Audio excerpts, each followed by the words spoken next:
Hello friends, manufacturing engineering 3 આ સબ્જેક્ટની અંદર pass કેવી રીતે થવું, સારામાં સારો ગ્રેડ કેવી રીતે લાવવો અને કયા કયા પ્રશ્નો તૈયાર કરવા એના વિશે આજના વિડીયોમાં આપણે ચર્ચા કરીશું.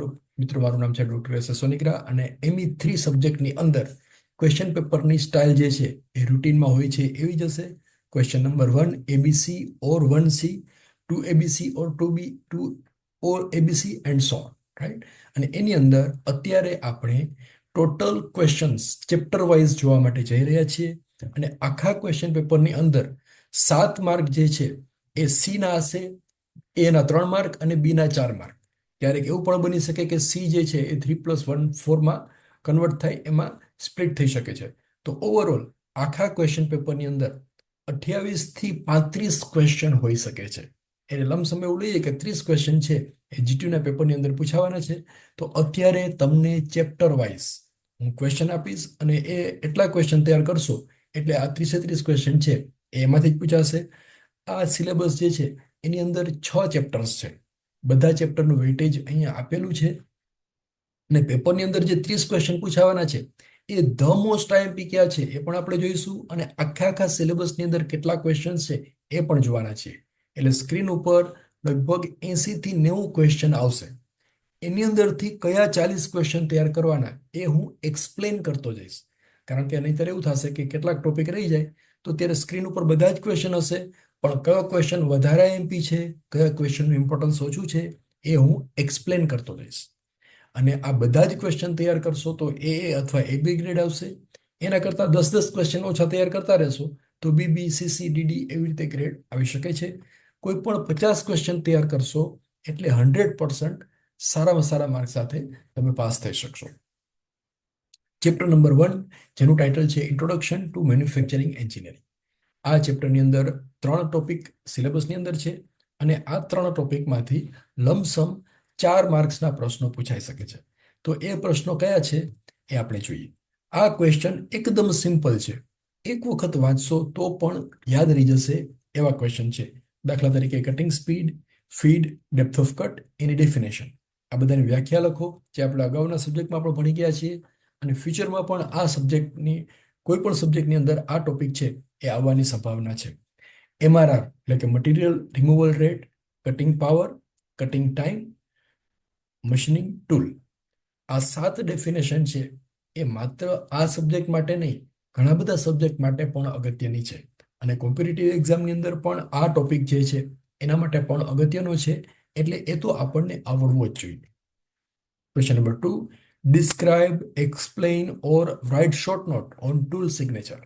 ટૂલ સિગ્નેચર ઉપર ટૂંક નોંધ લખો અથવા સિંગલ પોઈન્ટ કટિંગ ટૂલની ભૂમિતિ દોરો.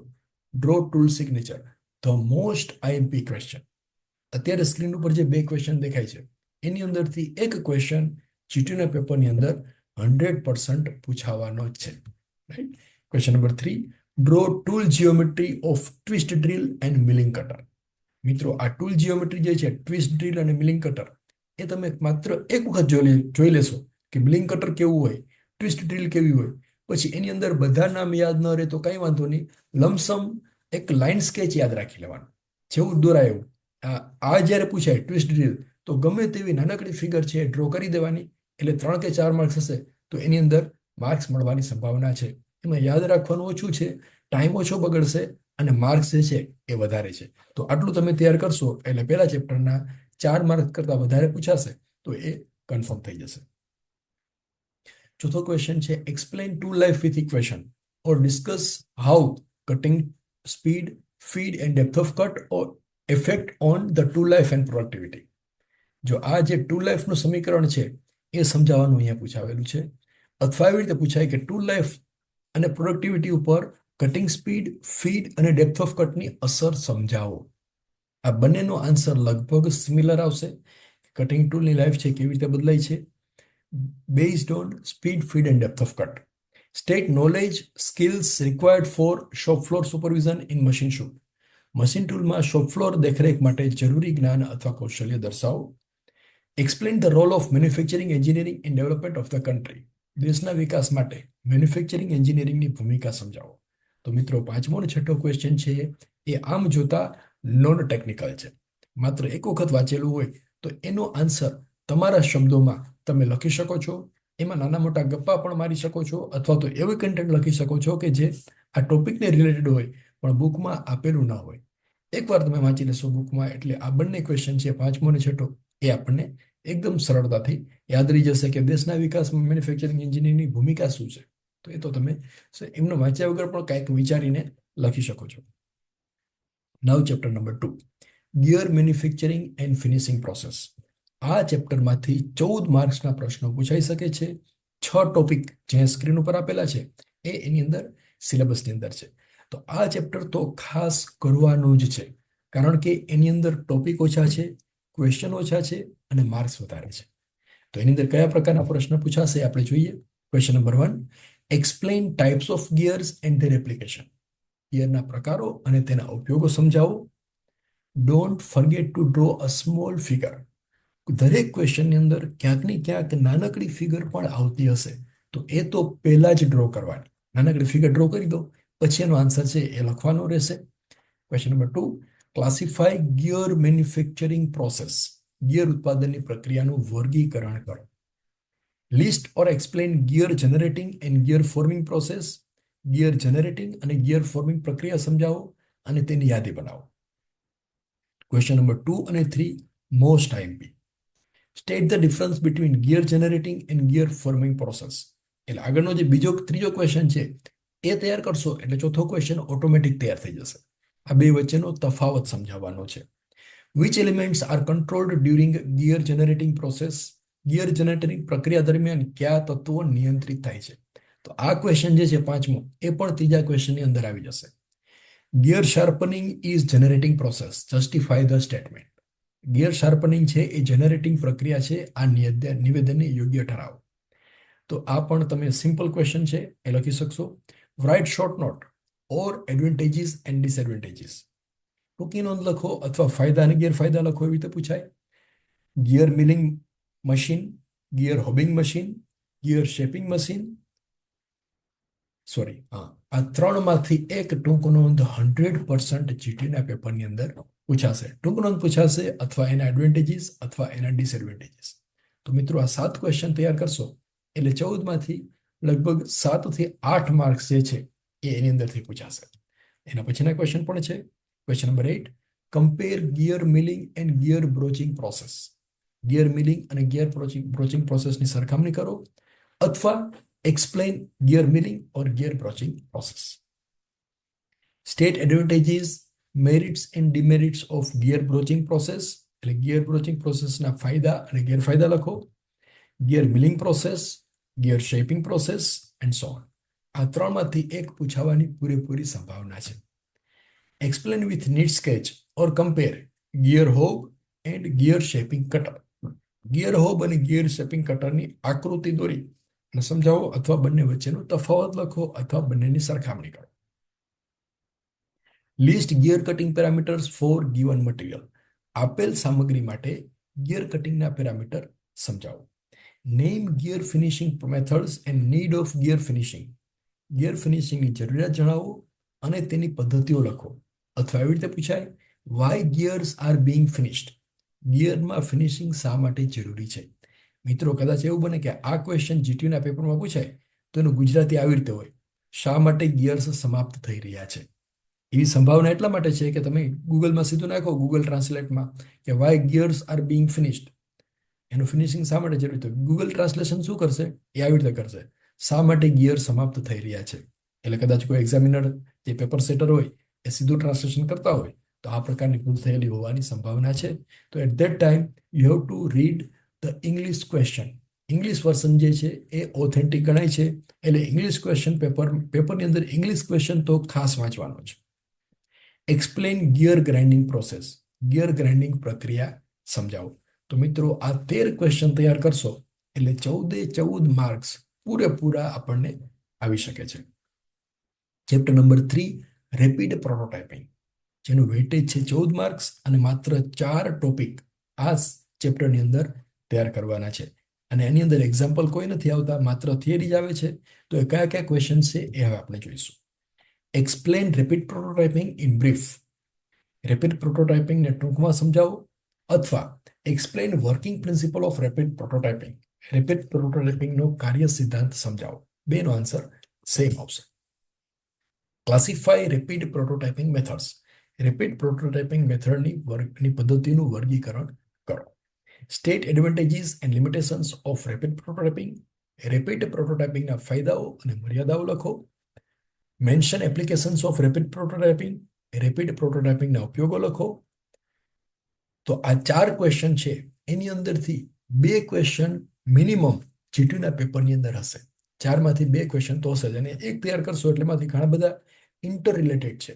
એકવાર રેપિડ પ્રોટોટાઇપિંગ એટલે શું એ સમજી લેશો એટલે બધા જ પ્રશ્નોના આન્સર છે એ આપણને લખતા આવડશે. Explain working principle of following. નીચેનાનો કાર્ય સિદ્ધાંત સમજાવો. STL stereolithography. Laminated object manufacturing લો. મિત્રો અહીંયા ખાસ ધ્યાન રાખજો, આ બધાની ફિગર છે એ ડ્રો કરવાની છે. Fused deposition modelling FDM and selective laser sintering SLS. આ 4માંથી 2 100% જીટીયુના પેપરની અંદર હશે. મિત્રો લાસ્ટ એક્ઝામની અંદર પણ મેં કહેલું હતું કે આ 4માંથી 2 પૂછાશે, અને સદનસીબે ક્વેશ્ચન પેપરની અંદર 4માંથી 3 પૂછાયેલા હતા. તો આ વખતે સેફ સાઈડ હું તમને 2 તો કહું છું કે 4માંથી 2 તો પૂછાશે 100%. એટલે આ જે 5 ક્વેશ્ચન છે એ તો તૈયાર કરવાના જ છે. એ તૈયાર કરશો એટલે 14માંથી 14 માર્ક્સ છે એ કવર થઈ શકશે. Chapter number 4 thread production methods. આ ટોપિકમાંથી આ ચેપ્ટરમાંથી 10 માર્ક્સના પ્રશ્નો પૂછાઈ શકે છે. Question number 1, state various types of threads and explain with figure. વિવિધ પ્રકારના આટાઓ દર્શાવો અને આકૃતિ સાથે સમજાવો. Or enlist different types of threads. વિવિધ પ્રકારના થ્રેડનું લિસ્ટ બનાવો. Explain single start thread and multi start thread with neat sketch. આકૃતિ સાથે સિંગલ સ્ટાર્ટ થ્રેડ અને મલ્ટી સ્ટાર્ટ થ્રેડ સમજાવો. Define pitch and lead for two start thread or multi start thread. આ પણ સિમ્પલ ક્વેશ્ચન છે. 2 start અને multi start thread માટે pitch અને લીડ સમજાવો, અથવા બેમાંથી એક પૂછાય, કોઈ પણ પૂછાઈ શકે છે. Differentiate between left hand thread and write hand thread. ડાબા હાથાના આટા અને જમણા હાથાના આટા સમજાવો. એટલે કે જમણા હાથે ફેરવો અને આગળ વધે, આવી રીતે આમ આ જમણો હાથ છે એને આમ ફેરવો અને અંગૂઠાની દિશામાં આગળ વધે તો એને રાઇટ હેન્ડ થ્રેડ કહેવાય, અને ડાબો હાથ છે આમ ફેરવો અને આ બાજુ આગળ વધે તો એને લેફ્ટ હેન્ડ થ્રેડ કહેવાય. આ એનો મેઇન ડિફરન્સ છે. પછી આગળના ડિફરન્સ છે તમે જરૂરિયાત પ્રમાણે લખી શકો છો. સામાન્ય રીતે રાઇટ હેન્ડ થ્રેડનો જ ઉપયોગ થાય છે, એ સ્ટાન્ડર્ડ છે. લેફ્ટ હેન્ડ થ્રેડ ક્યાંક જ ઉપયોગ થાય છે, કપલરમાં કેવી જગ્યાએ ઉપયોગ થાય છે. Show various elements of threads in the sketch of V threads and explain every term. V થ્રેડની આકૃતિ દોરી, તેમાં આટાના વિવિધ ઘટકો દર્શાવો અને દરેક શબ્દ સમજાવો. State the different methods of thread manufacturing or production.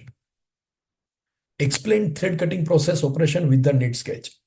Thread ઉત્પાદન એની વિવિધ પદ્ધતિઓ સમજાવો, અથવા આકૃતિ સાથે થ્રેડ કટિંગની પ્રોસેસ એની પ્રક્રિયા સમજાવો. તો મિત્રો આ 6 ક્વેશ્ચન છે, એની અંદરથી 2 ક્વેશ્ચન પૂછાવાની પૂરેપૂરી સંભાવના છે. એક્સપ્લેન થ્રેડ કટિંગ બાય ડાય હેડ. ડાય હેડ વડે થ્રેડ કટિંગ સમજાવો. Explain in brief and state advantages and disadvantages of. ટૂંકમાં સમજાવો અને ફાયદા અને ગેરફાયદા લખો. થ્રેડ મિલિંગ, થ્રેડ રોલિંગ, આ બંનેમાંથી એક પૂછાવાની સંભાવના છે. Draw different shapes that can be produced by internal broaching process. આંતરિક બ્રોચિંગ પ્રક્રિયા દ્વારા બનાવી શકાય તેવા આકાર દોરો. આ ક્વેશ્ચન તો એટેન્ડ કરવાનો જ છે. આ એક જ વખત વાંચશો એટલે સમજાઈ જશે. ગમે તેવો આકાર ડ્રો કરી દો એટલે એનો આન્સર આવી ગયો. Explain tool mounting methods for thread production process. Thread ઉત્પાદન માટે ટૂલ માઉન્ટિંગ પદ્ધતિઓ સમજાવો. State thread cutting parameters for given material. આપેલ સામગ્રી માટે થ્રેડ કટિંગ પેરામીટર જણાવો. તો મિત્રો આ 11 ક્વેશ્ચન કરશો એટલે 10 માર્ક્સ છે એ પૂરેપૂરા આવી જશે. મિત્રો આ સબ્જેક્ટની અંદર બધા જ ક્વેશ્ચન એક વખત તો વાંચી જ લેવાના, કારણ કે કેટલાક ક્વેશ્ચન એવા છે કે એકવાર વાંચો ને તો યાદ રહી જાય. દાખલા તરીકે નાની નાની ફિગર હોય તો એ સરળતાથી યાદ રહી જાય એવી છે, એટલે એ આપણે છોડવાનું નથી. Now chapter number 5 same computer integrated manufacturing, જેમાંથી 12 માર્ક્સના પ્રશ્નો પૂછાઈ શકે છે અને 5 ટોપિક આ ચેપ્ટરમાંથી તૈયાર કરવાના આવે છે. તો 5 ટોપિકમાંથી ક્વેશ્ચન કેવી રીતે પૂછાશે એ હવે આપણે જોઈશું. Explain scope of CIM in brief. Computer integrated manufacturing એનું કાર્યક્ષેત્ર સંક્ષિપ્તમાં સમજાવો. એક્સપ્લેન સીમ વ્હીલ સમજાવો અથવા સ્ટેટ બેનિફિટ્સ ઓફ સીમના ફાયદાઓ લખો. એક્સપ્લેન કોન્સેપ્ટ ઓફ સીમનો ખ્યાલ સમજાવો. And evaluate the role of management in સીમમાં મેનેજમેન્ટની ભૂમિકાનું મૂલ્યાંકન કરો. મિત્રો, આ 5 ક્વેશ્ચન તમે માત્ર સીમનો કન્સેપ્ટ ક્લિયર કરશો એટલે એ સરળતાથી લખતા આવડશે. અને 5માંથી 2 ક્વેશ્ચન તો જીટીયુના પેપરની અંદર 100% હશે. એટલે માત્ર એક વખત વાંચી લેશો તો પણ એનો આન્સર છે એ લખતા આપણને બધાને આવડશે. State impact of CIM on personnel. કર્મચારીઓ ઉપર સીમની અસર દર્શાવો. Write the short note on OSI, open system interconnection, એના ઉપર ટૂંક નોંધ લખો. Explain role of engineers in સીમમાં એન્જિનિયરની ભૂમિકાઓ લખો. And explain MAP, manufacturing automation protocol એટલે શું તે સમજાવો. તો મિત્રો, આ 9ની અંદરથી 4 થી 5 પ્રશ્નો જીટીયુના પેપરની અંદર પૂછાઈ શકે છે. એટલે કોઈ પણ 2માંથી 1 ક્વેશ્ચન છે એ 100% જીટીયુના પેપરની અંદર હશે. Chapter number 6, non conventional and advance methods of machining. આ ચેપ્ટરનું વેઇટેજ હાઈએસ્ટ છે, 16 માર્કનું વેઇટેજ છે અને માત્ર 4 ટોપિક એની અંદર સિલેબસની અંદર છે. તો એમાંથી ક્વેશ્ચન કઈ પ્રકારના પૂછાશે અને કયા મોસ્ટ આઈએમપી છે એ હવે આપણે જોઈશું. Compare conventional machining methods and non conventional machining methods. પરંપરાગત મશીન પદ્ધતિઓ અને બિન પરંપરાગત મશીન પદ્ધતિઓની સરખામણી કરો. Justify the need of non conventional machining methods. તો બિન પરંપરાગત મશીનિંગ પદ્ધતિઓની જરૂરિયાત સમજાવો. Explain with need sketch. આકૃતિ સાથે સમજાવો અથવા એના ઉપયોગો અથવા મર્યાદાઓ અથવા એના ફાયદાઓ. ECM, electrochemical machining process. EDM, electro discharge machining process.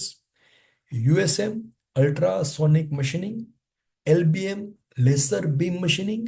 AJM, abrasive jet machining. PAM, plasma arc machining. And 7, WJM, water jet machining. મિત્રો, આ 7 જે લખેલા છે એમાંથી કોઈ પણ 2 100% જીટીયુના પેપરની અંદર પૂછાયેલા છે. મિનિમમ 2, કદાચ 2 કરતા વધારે પણ પૂછાઈ શકે છે. આ બધાની અંદર એક લાઇન સ્કેચ આવે છે, એ ખાસ યાદ રાખી લેવાનો. લાઇન સ્કેચ, એના ઉપયોગો, એની મર્યાદાઓ અને એ કેવી રીતે વર્ક કરે છે એ આટલું કરશો એટલે એ લગભગ 8 થી 10 માર્ક છે એ સિક્યોર થઈ જશે. એની અંદરથી જ પૂછાશે. Classify non conventional machining methods. બિન પરંપરાગત મશીનિંગ પદ્ધતિઓનું વર્ગીકરણ કરો. Explain the term SPM, special purpose machine વિશે સમજાવો. Differentiate between standard machine tools and special purpose machine tool. માનક મશીન ટૂલ અને ખાસ હેતુના મશીન ટૂલ વચ્ચેનો તફાવત લખો. ત્યાર પછી છે MEMS, write short note on MEMS. MEMS પર ટૂંકી નોંધ લખો અથવા એવી રીતે પૂછાય. સ્ટેટ એપ્લિકેશન ઓફ MEMS ના ઉપયોગો જણાવો અથવા એવી રીતે, અથવા એના પછીનો ક્વેશ્ચન છે write materials and their properties used for MEMS manufacturing. MEMS ઉત્પાદન માટે વપરાતી સામગ્રી અને તેની લાક્ષણિકતાઓ લખો. તો 7મો ક્વેશ્ચન છે, એમાંથી કોઈ પણ એક પૂછાવાની પૂરેપૂરી સંભાવના છે. એટલે MEMS ઉપર તો તૈયારી કરવાની છે, એ પણ પૂછાશે. List various non conventional machining methods and explain any one. કોઈ પણ એક નોન કન્વેન્શનલ મશીનિંગ મેથડ નું લિસ્ટ લખો. એટલે કે નોન કન્વેન્શનલ મશીનિંગ મેથડનું લિસ્ટ લખો અને કોઈ પણ એક સમજાવો. એટલે એની અંદર આ બધા જ લખી દેવાના, સાથે સાથ નામ લખવાના અને પછી તમને જે આવડે છે એ કોઈ પણ એક મેથડ છે એ ત્યાં સમજાવવાની. આ ક્વેશ્ચન ધ મોસ્ટ આઈએમપી છે. આ સાથે સાથ તૈયાર કરી જ લેવાના છે. એમાંથી મિનિમમ 2 થી 3 ક્વેશ્ચન તો પૂછાશે જ. State functions and properties of electrolyte fluid in ECM. જો આ 9મો ક્વેશ્ચન છે ને આની અંદર આવી ગયો. ECM તૈયાર કરશો એટલે 9મા ક્વેશ્ચનનો આન્સર તૈયાર થઈ ગયો, રાઈટ? એટલે અંદરથી પણ ક્વેશ્ચન પૂછાઈ શકે છે. તો કયા કયા પૂછાઈ શકે છે એ આપણે હવે જોઈશું. Write the purpose of dielectric fluid used in EDM. તો EDM તૈયાર કરો એટલે આ ક્વેશ્ચન પણ એની અંદર આવી ગયો. State the function of dielectric fluid. એની અંદર આવી ગયો કે એનું ફંક્શન શું છે, તો એ ટોપિક તૈયાર કરશો એટલે એમાં આવી જશે. What is chemical vapour deposition process. તો ECM એ પણ આની અંદર આવી જશે. Chemical vapour deposition process, what is electrolyte, આ બધા ક્વેશ્ચન છે આની અંદર આવી જશે. What is lithography and state the criterias for selection of non conventional machining methods. તો આ 9 થી 14 ક્વેશ્ચન છે એ બધા જ આ 7 ટોપિક તૈયાર કરશો એટલે એની અંદર ક્યાંક ને ક્યાંક એ ટોપિક છે એ તૈયાર થઈ જશે. તો મિત્રો ઇન શોર્ટ આ ચેપ્ટરમાં જે 16 માર્ક્સ છે એ લેવા હોય તો આ સાથે સાથે ટોપિક તૈયાર કરી નાખો અને આ પેટા ક્વેશ્ચન જે આપેલા છે એ પણ તૈયાર કરી નાખો એટલે પૂરેપૂરા 16 માર્ક આ ચેપ્ટરમાંથી આવી શકે છે. તો મિત્રો બાકીના બધા વિડીયો છે એ પણ ટૂંક સમયમાં ચેનલ પર આવી જશે. આ એક્ઝામની અંદર આપણે બધાને ખૂબ સારા માર્ક્સ આવે, સદૈવ આગળ વધતા રહો એવી તમામ વિદ્યાર્થી મિત્રોને ખૂબ ખૂબ શુભેચ્છા.